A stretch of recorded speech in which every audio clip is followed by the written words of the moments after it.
안녕하세요. 황녀의 싸다고 토크 시간입니다. 네, 오늘의 황녀 사연은요. 시누이네 집 애와 아들네 집 애를 비교하고 결국 친손주를 때리게 되고 그걸 본 남편이 시어머니와 연을 끊어버리게 된다는 내용의 사연입니다. 사연 읽기 전에 구독과 좋아요, 많은 공유 부탁드릴게요.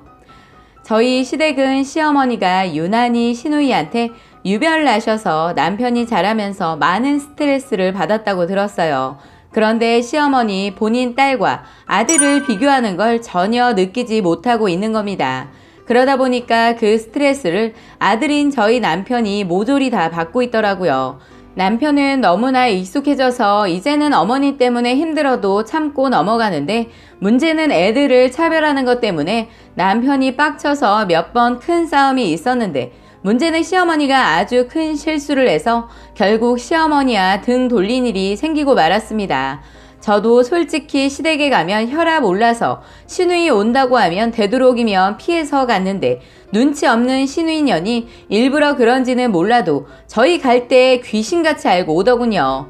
원래 어느 집이든 애들이 모이면 어디든 사고 나기 마련이잖아요. 저희 시댁은 심각할 정도로 시어머니가 시누이 애와 저희 애들을 비교하면서 차별을 해서 항상 문제가 생겼었어요. 여러 가지 일 중에 일부를 말하자면 시누이 딸이 밥을 먹는데 편식을 하더군요. 그래서 제가 아름아, 멸치도 먹어. 지금 많이 먹어야 키도 크고 튼튼한 어린이 돼요. 했더니 시누이 듣기 싫었는지 언니 그냥 두세요. 원래 집에서는 잘 먹는데 오늘은 컨디션이 좋지 않나 봐요. 우리 애 신경 쓰지 말고 언니 애들이나 신경 쓰세요. 속으로 이게 일부러 신경 써줬더니 이러네 싶어서 다음에 시댁에서 부딪혀도 전혀 신경 써주지 않았더니 이제는 언니 너무한 거 아니에요? 우리 아름이는 몇 수저 안 먹었는데 벌써 언니 애들이 고기 다 먹었잖아요. 참 기가 막혀서 웃음이 나오더군요. 그래서 그럼 아가씨가 같이 앉아서 먹이세요. 아니면 따로 덜어내서 먹이면 되는 거 아니에요? 먹는 거 가지고 제발 욕심 좀 내지 마세요. 아니 고기 못 먹어서 죽은 귀신이 붙었나? 애들이 왜 이렇게 고기를 밝혀요? 집에서 고기 좀 사 먹이세요.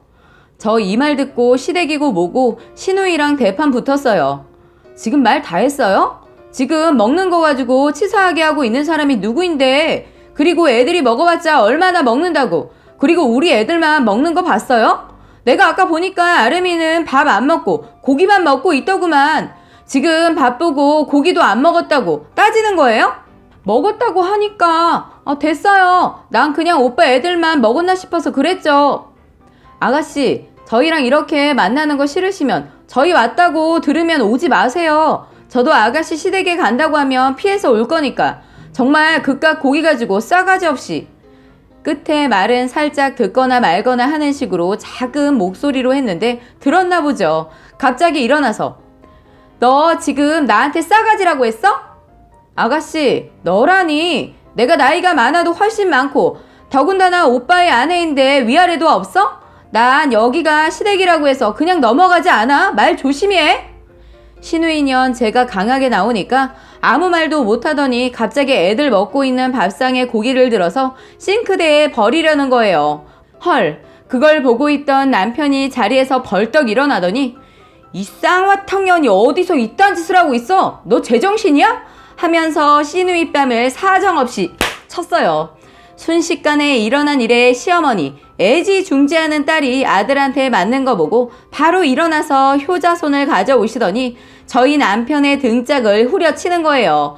남편은 자신을 때린 어머니의 손을 잡고선 제발 그만 좀 하세요. 아닌 건 아니라고 말해서 버릇을 고쳐야지. 언제까지 미안한 마음으로 애를 감싸고 놀 건데요.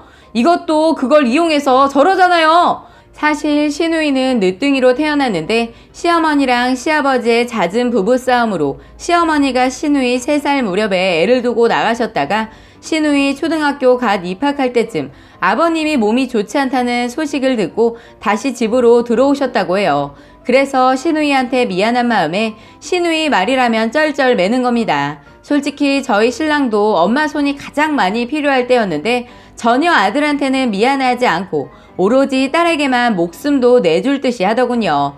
그 서름이 어느 정도였는지 안 봐도 알 것 같아요. 외로움을 많이 느끼는 사람이라 저를 만나고 얼마 안 돼서 청혼을 하더군요. 가족은 있지만 늘 세상에서 혼자인 것 같다면서 늦게 만난 만큼 서둘러 결혼해서 가정을 이루고 싶다고 하더군요. 남편이 워낙 자상한 면이 많아서 다른 거 안 보고 안 따지고 청혼을 받자마자 바로 결혼했어요. 아이 낳으면 남자들 변한다고 하던데 저희 남편은 오히려 더 잘해서 제가 남편 복을 받았구나 생각하면서 살고 있어요.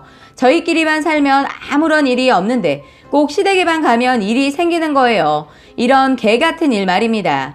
시누이와 남편의 나이 차이가 13살이나 나다 보니 서로 거리가 있긴 하지만 너무 건방지게 오빠에게 하는 거 보면 제가 못 견뎌서 한번 날 잡아서 혼내줄까 했는데 이것이 그날 제대로 걸린 거죠. 아무리 화가 나도 그동안은 참고 넘어갔는데 그날은 안 되겠더라고요. 더군다나 애들 먹고 있는 것을 싱크대에 버리는 모습을 보고 남편이 빡친 거죠. 남편은 일단 시어머니를 제지하고 시누이한테 너 이딴 식으로 할 거면 여기 오지 마. 꼴도 보기 싫으니까.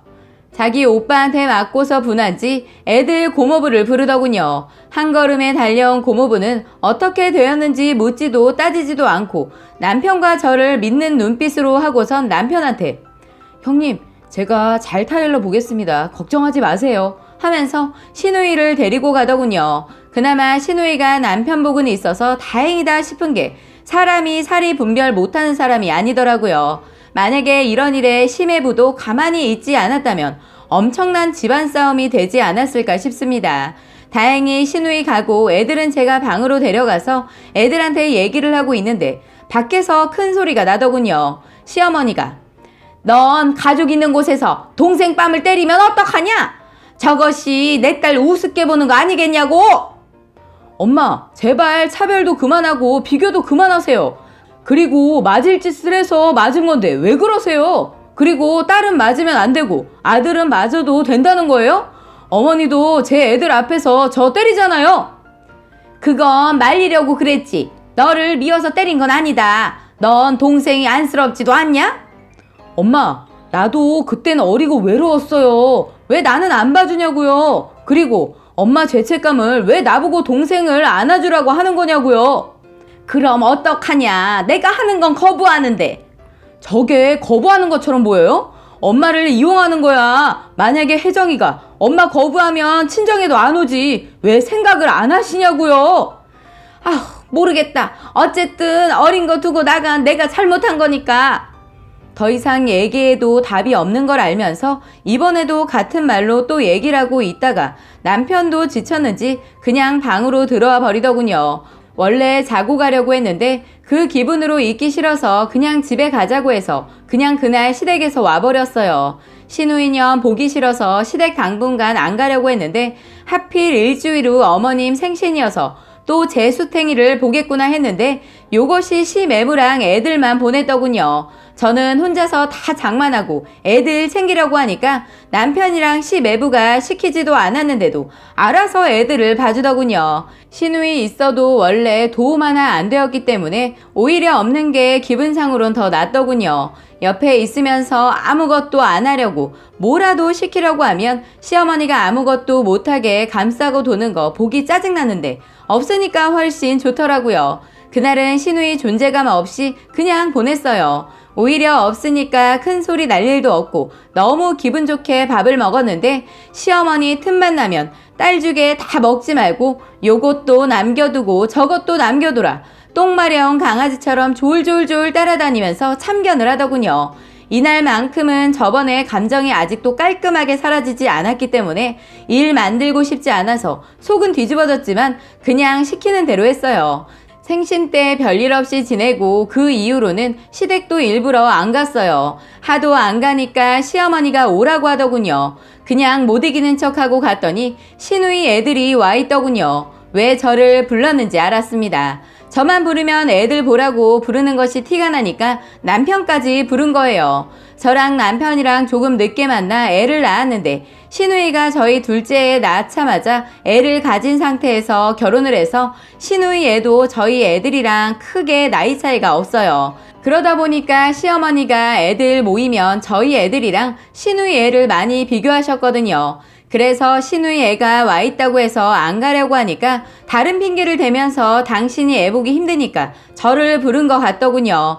시누이가 모임이 있어서 애를 맡겨두고 갔는데 감당이 안 되었나 봐요. 애들은 아무것도 모르는 나이라 만나니까 좋아서 놀더군요. 저도 남편도 그냥 애들이 잘 놀고 있어서 신경 안 쓰고 점심 준비를 같이 하고 있는데 시어머니가 애들 노는 곳에 갔었나 봐요. 그런데 가만히 보니까 원래 비교하는 것은 몇 번 얘기를 해서 그런지 조금 괜찮아졌긴 했는데 자꾸 저희 애들한테 욕을 하는 거예요.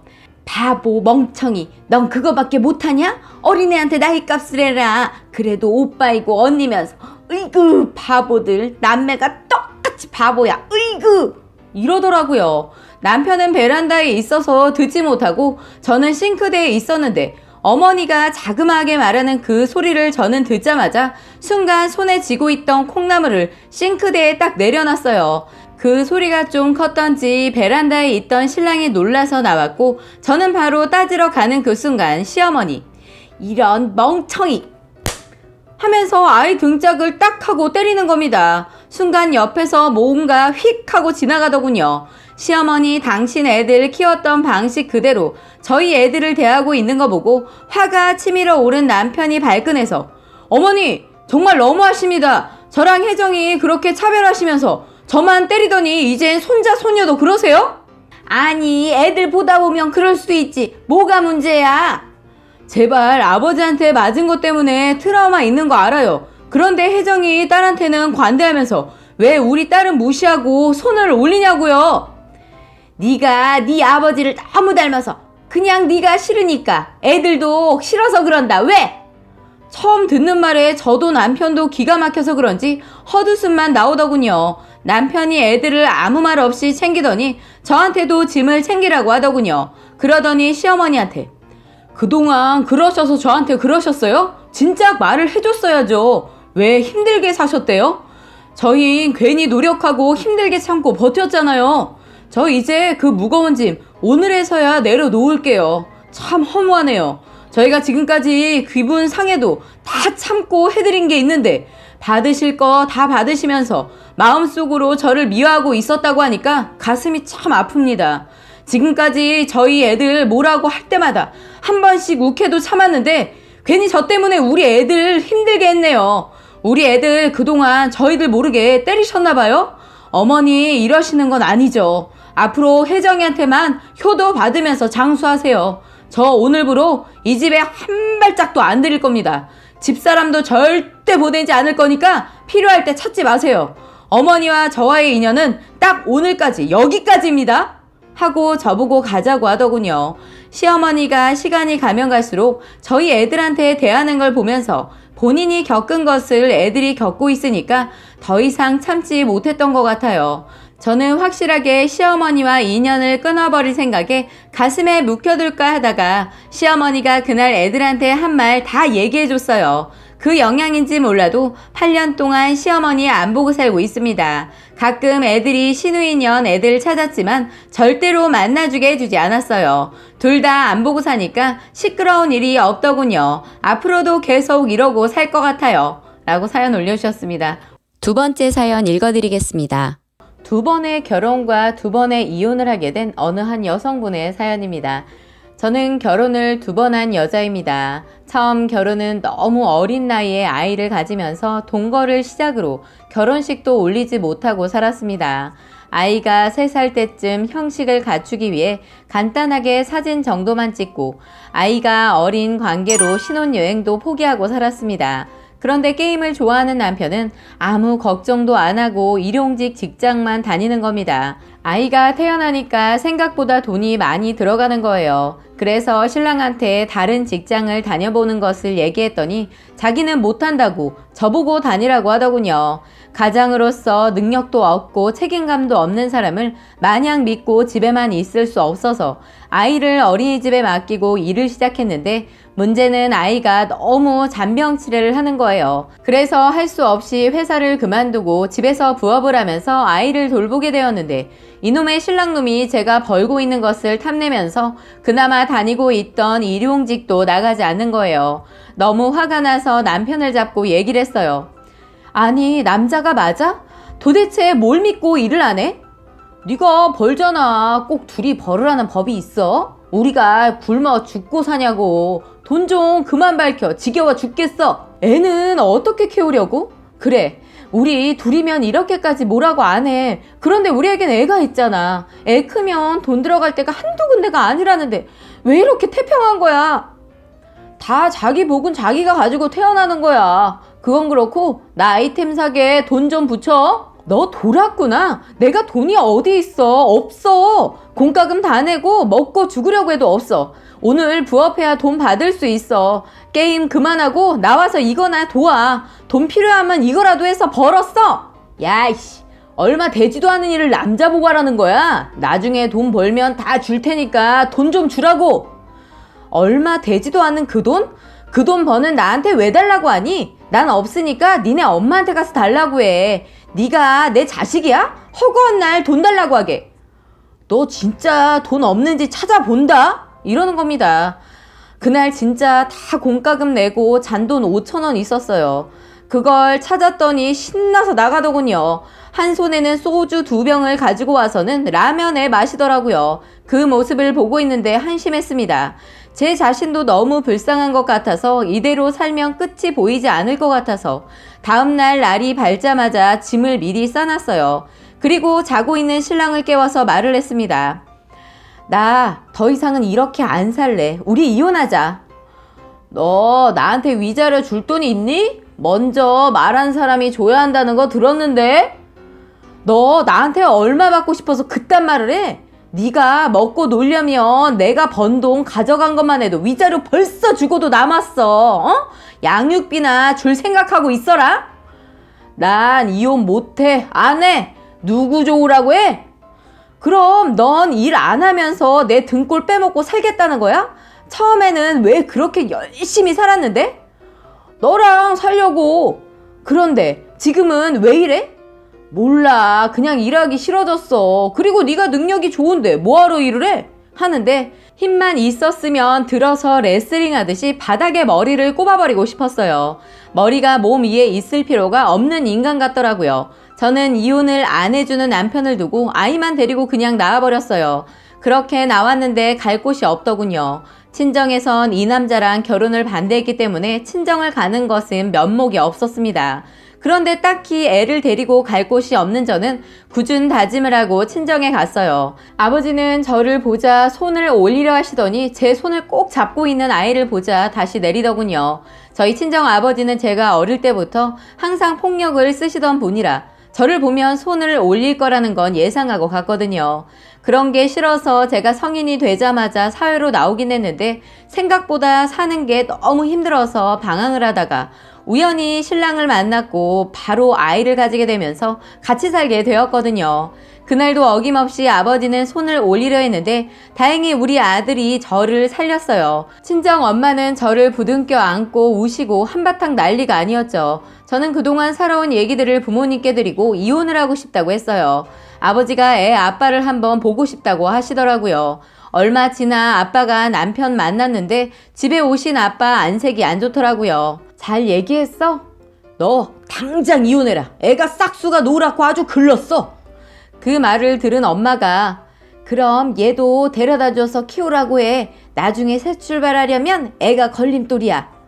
저를 위해서 하시는 말인 줄은 알았지만 그렇게 말하는 엄마가 너무 냉정해서 밉더라고요. 아니, 애는 못 줘. 사람 같지도 않은 놈한테 어떻게 애를 맡겨. 제 말을 듣고 있던 아빠가 그래, 애가 무슨 죄야. 그냥 네가 최선을 다해서 부모 노릇해. 대신 우린 아무것도 안 도와준다? 그렇게 친정으로 들어오면서 애 아빠랑은 이혼을 하게 되었어요. 나중에 알게 된 사실인데 애 아빠가 이혼 조건에 돈을 요구해서 친정 아빠가 저 모르게 큰맘 먹고 깔끔하게 되도록이면 빨리 끝내려 하려고 돈을 줬다고 하더군요. 그렇게 저의 첫 번째 남편은 그런 진상이었습니다. 저희 친정 부모님이 도움을 주지 않겠다고 엄포는 놓으셨지만 그래도 옆에서 도와주시는 덕분에 일을 하게 되었어요.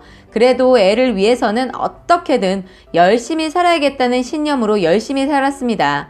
한 3년은 정신없이 살았던 것 같아요. 그렇게 3년을 일하다 보니까 돈도 어느 정도 모이더군요. 그런데 저에게 또 다른 사랑이 또 찾아왔는데 그 사람은 총각이었어요. 애가 딸린 저는 만남을 거절했는데도 자꾸 저한테 사귀자고 하더군요. 저는 이미 결혼에 실패도 했고 애도 있다고 해도 저한테 자기가 다 끌어안을 수 있다고 기회를 달라고 하더군요. 이번에는 정말 실패하고 싶지 않아서 아버지랑 같이 보게 되었어요. 그 사람을 만나본 아버지는 그냥 결혼은 하지 말고 그냥 편한 친구로 지내라고 하더군요. 그런데 저는 너무 외로웠던 나머지 또 사랑을 하게 되었습니다. 그렇게 해서 부모님이 말리는 결혼을 또 하고 말았습니다. 자식 이기는 부모 없다는 말이 있잖아요. 저희 부모님도 할 수 없이 결혼을 허락해 주셨어요.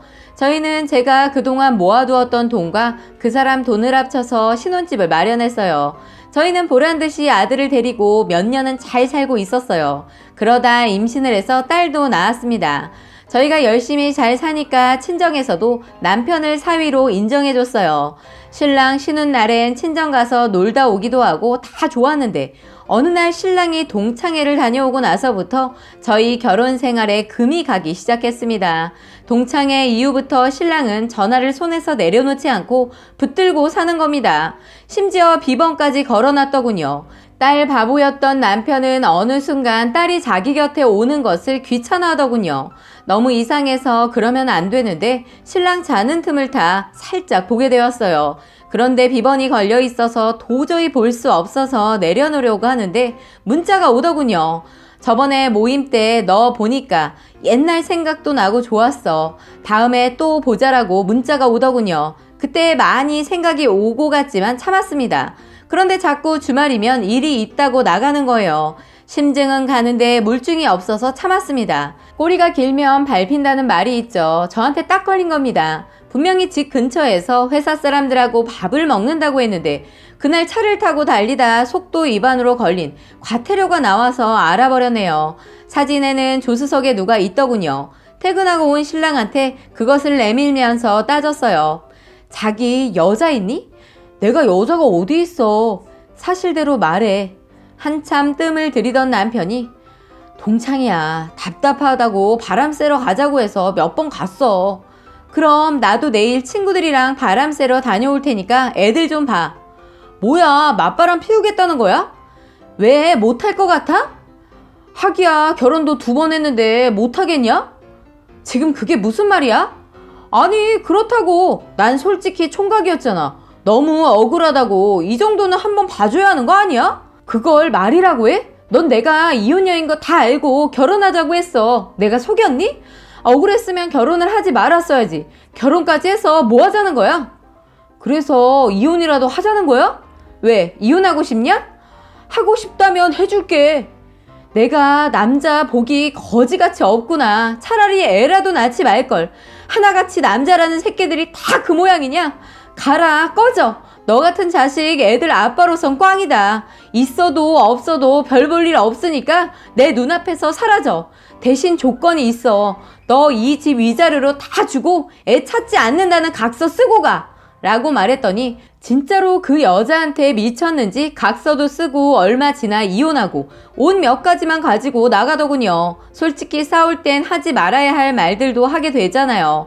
그래도 며칠 지나면 달라졌겠지 했어요. 그런데 이 사람 저와 헤어질 기회를 노리고 있었던 것 같더라고요. 저는 서둘러 집을 내놨고 이사 준비를 했어요. 이놈과의 모든 것을 깔끔하게 정리하고 싶어서 모든 것을 정리하고 아무도 모르는 곳으로 가서 살려고 했는데 친정 아버지가 소식을 듣고 저희를 데리러 왔더라고요. 아빠는 저를 보고 아무 말도 안 하고 저를 안아주시더니 갑자기 저를 키울 때 너무 많이 때려서 미안하다고 하시면서 눈물을 보이시면서 사과를 하시더라고요. 딸, 미안해. 아빠가 너무 몰라서 너를 때린 것 같아. 이제부터는 아빠가 너의 든든한 버팀목이 되어줄 테니까 하고 싶은 거 하면서 행복하게 살자. 응? 사랑한다, 우리 딸. 아빠의 사랑한다는 말을 처음 들어서 너무 어색했지만 그래도 행복하고 좋았어요. 그리고 또 놀란 것은 아빠께서 힘든 결정까지 했더라고요. 아빠는 한 동네에서 20년 넘게 사신 곳을 정리하고 저희를 데리고 다른 데 가서 살려고 준비를 해 놓으셨더라고요. 그래서 저는 친정 부모님과 함께 아이들이 마음껏 뛰어놀 수 있는 전원주택으로 이사를 하게 되었어요. 제가 어릴 때 아빠 사랑받지 못한 것을 지금은 몇 배로 넘치게 받으면서 아이들과 행복하게 살고 있습니다. 이젠 결혼도 그놈이 그놈인 것을 2번이나 겪어서 그런지 이젠 결혼에 대한 생각은 전혀 없네요. 아이들 열심히 키우면서 친정 부모님한테 효도하면서 잘 살아보려고 합니다. 애 아빠들 궁금해하실 것 같아서 말씀드리자면 첫 번째 남편은 일도 안 하고 아직도 게임에 빠져 있어서 시부모님들의 골칫덩어리라고 연락이 오셨었고, 두 번째 남편은 그 여자한테 배신당하고 홧김에 여자를 심하게 때렸는데 합의를 안 해줘서 감옥에 갔다고 들었어요. 알고 보니 이번이 처음이 아니었다고 하네요. 정말 이혼하길 정말 잘한 것 같아요. 라고 사연 올려주셨습니다. 오늘의 사연 여기까지였고요. 많은 공유와 여러분들의 생각이나 느낀 점이 있다면 댓글로 표현해 보시기 바랍니다. 안타깝네. 잘 됐네. 행복하게 사세요. 아이들이랑.